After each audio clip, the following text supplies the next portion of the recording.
Welcome back to another short Legacy League where we have 4-color beans versus green-white lands. A huge thank you to the Patreon supporters who are helping the league and YouTube channel. If you would like to become a supporter, please click on the link in the show notes. Just want to take a minute to say this is very nice. 69% of you are not subscribed, even though you watch the videos. Take a second, soak it in, and then pause the video. Hit the like button, hit the subscribe button, and we can all say nice together.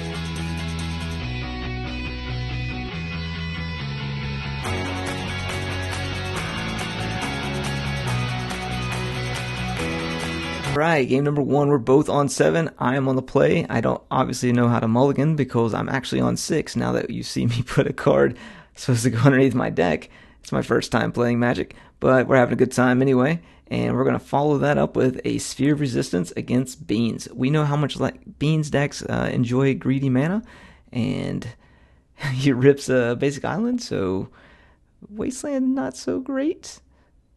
But I think that's all I got because I'm not really sure what I'm supposed to be doing here. I know that I'm trying to... My game plan, I think, is to Wasteland him and keep him locked underneath the Sphere. But looking at his hand now, he has like infinite mana. So this probably wasn't a great idea.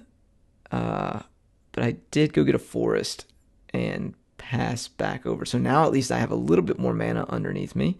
I can play an exploration. And he gets to play a bean, which is not great for me. Like, my plan's kind of already falling apart here.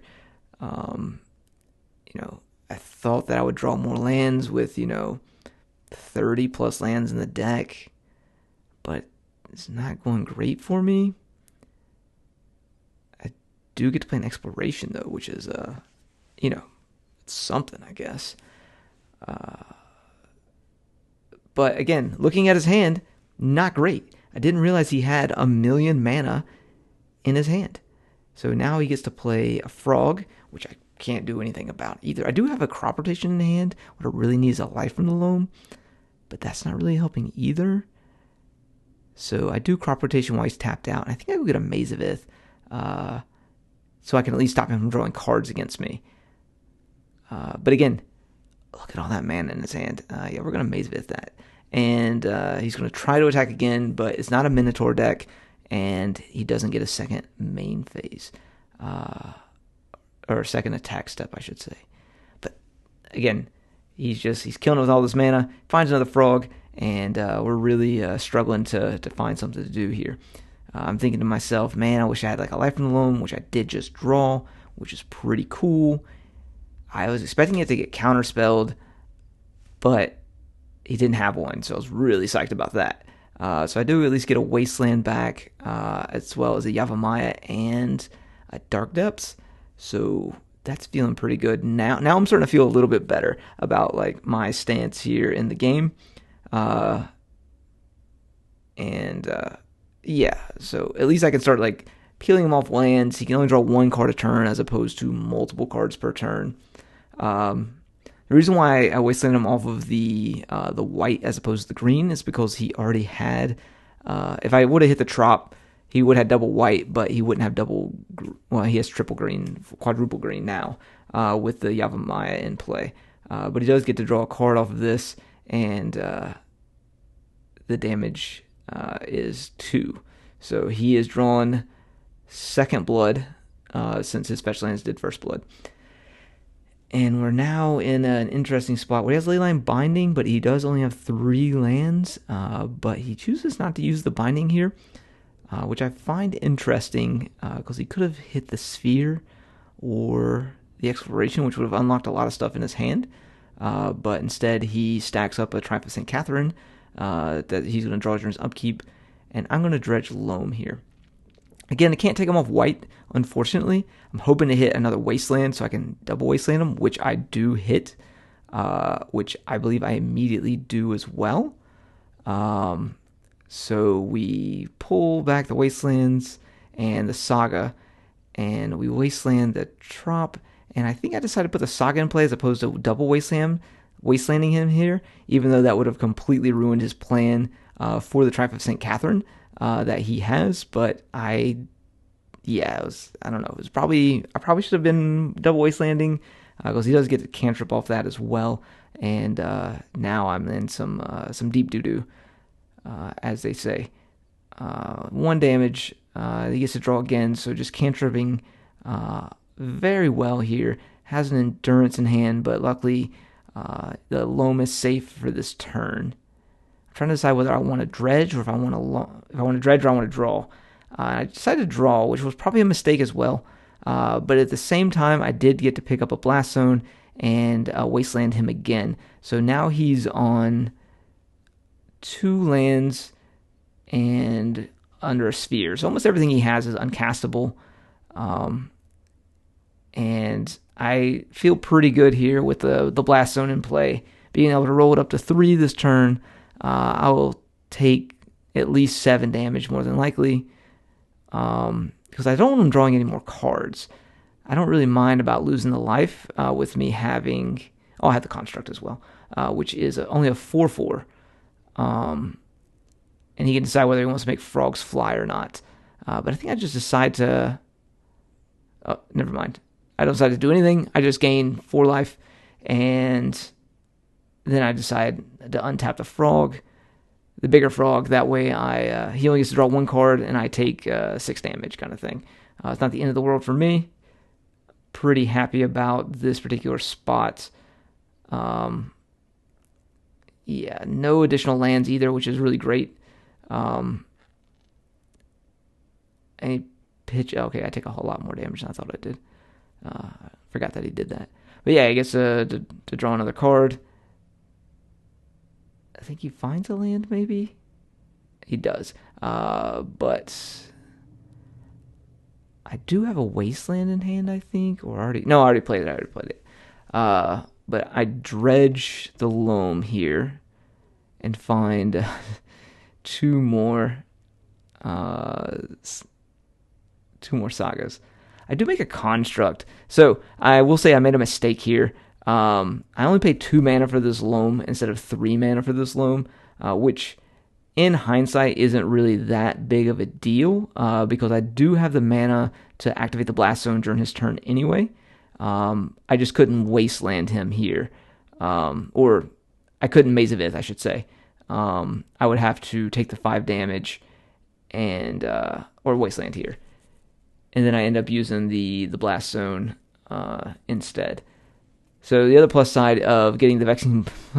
so we got the Vexing Bauble out, but he can pitch the Endurance by just paying 1 because there is a sphere in play. But I don't think he realizes that. And we talked about that after the game. Shows me he has an Endurance in hand, but he couldn't use it. But the Vexing Bauble didn't stop him from using it because I'm an idiot. And that's not how Vexing Bauble works with Sphere of Resistance. It's how people think it's supposed to work, but it's not how it actually works. So I do get to completely crush his dreams with a Blast Zone on 3 here. I take 5 to the face, and then I can just recover pretty quick with multiple constructs and so forth like that. So I do have 5 power on the... Wait, nope. We're not going to untap that. I do have 5 power on the construct. So we block there, and then pop the Blast Zone for 2, which hits his frogs and his beans. And we trade... Wait, did I lose an artifact? How did I lose an artifact? Oh, I lost my sphere. So that was the other thing. I was thinking I'd already popped my sphere when I was thinking about the Blast Zone and the loam and everything like that. I don't know what I'm trying to say here. This was kind of tough. All right. Anyway, we're in pretty good control of the game here by having another Blast Zone, Wasteland, and a Saga. And I can also just make Merit Lage here as well, which he does have the... he does have his swords in hand. There's no sphere in play, so he can just kind of work through me a little bit. But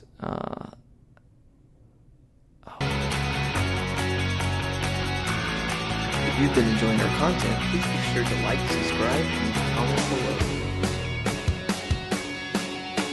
Welcome back to game 2. We're actually both on 7 this time. I did not mulligan here. Owen leads off with a ponder, and let's see if he can make a little bit better game out of this. I did struggle at the very start of the game, and he got a pretty good jump start on me, with me being a little light on lands. I do have a choke in hand, which is great. A Mox Diamond to accelerate out a little bit more, and I'm going to fetch, getting a basic forest. He plays a frog, passes back to me. I throw the swords out, hoping to play around a Daze and or Force of Will, and I do. So no froggy for him. On his end step, he gains a... Wait, is that his end step or my end step? I don't remember. I don't remember. I don't know what happened. Alright, there's an Uro, which is pretty cool. I don't get to handle the Uro right now because I did go after the frog. And funny enough, that Uro can come back pretty quick because he already has the mana. I'm being a little, I think, shy on... well, actually, I don't know if I'm being shy. I actually just don't have the lands to play out this choke. So I do get a chance to pop the map next turn. I believe the Uro can come back now, or very close to come back now.